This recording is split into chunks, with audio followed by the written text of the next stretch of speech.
Hello, Banjophobic here, Banjo Hangout member. Thought I would take time to make a short video today to introduce some folks to the Rk-36 Madison.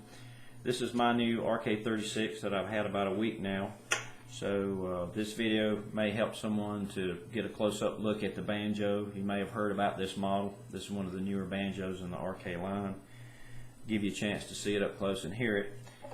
This is the sister banjo to the Rk-35, which is maple. This is mahogany. And the Rk-36 has a gloss finish, where the Rk-35 has satin finish. So let me give you a close-up here. This is the beautiful mahogany resonator, mahogany neck. Both banjos have the what I call that Coke bottle style peghead shape, which is really cool.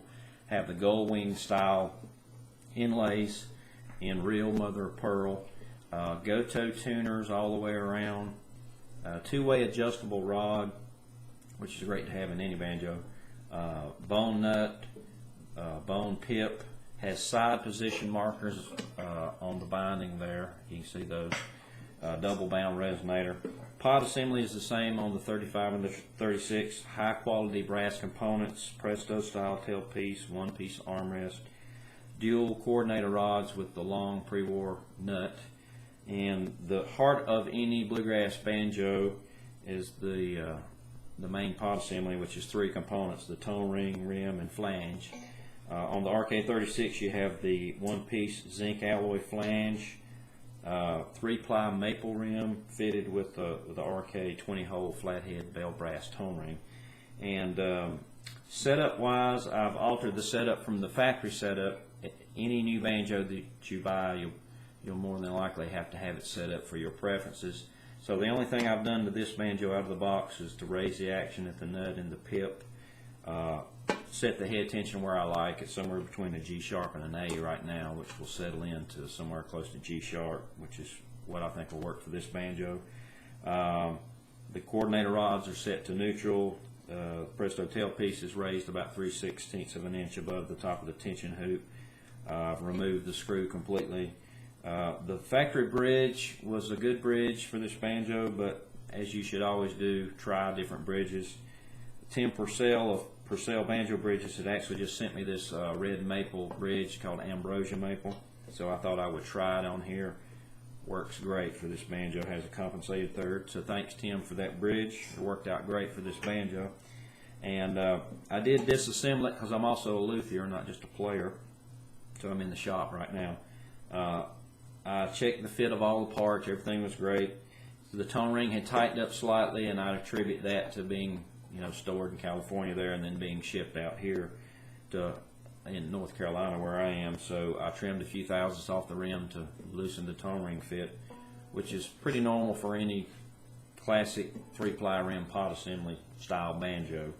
The intonation is great. The neck shape is what I call that classic C shape, which is that form-fitting profile from like the 30s and 40s banjos that you may be familiar with. So it just fits your hand beautifully. Playability is great. And I've had a week to tweak the setup since I've had it, and it's settled in nicely. It usually takes a new banjo a few weeks to settle in totally after you disassemble it. But even right out of the box, one thing I noticed about the 36 was the difference between the X and Y position, X being the bridge, Y being up at the neck. So there was a pretty sizable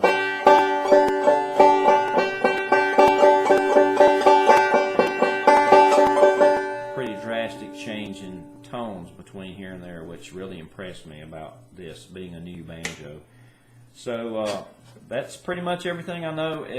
If I left out any details about the construction, you can fill in the blanks with going to the Rk website. Look up the Rk-36, which is listed among their banjo line, and they'll have spec sheets giving detailed analysis of the breakdown of the banjo and really nice close-up pictures. And I just want to say thanks to Rk for letting me join the Rk family. I've been a big fan of the banjo for a few years now and recommended them to students and fellow professional players. And thanks for this banjo. It's going to be my go-to road banjo. So if you want to catch me out playing somewhere with some of the various bands I play in, Shady Grove Band, Rain Check, none of the above, any of the bands I play with, feel free to come up and I'll be glad to let you play the banjo. It's not for sale and you can't have it, but you can play it. And I think you'll be really amazed by this instrument. Contact your local arcade dealer if you're interested in trying one out in your local area, and those guys will hook you up with one of these banjos.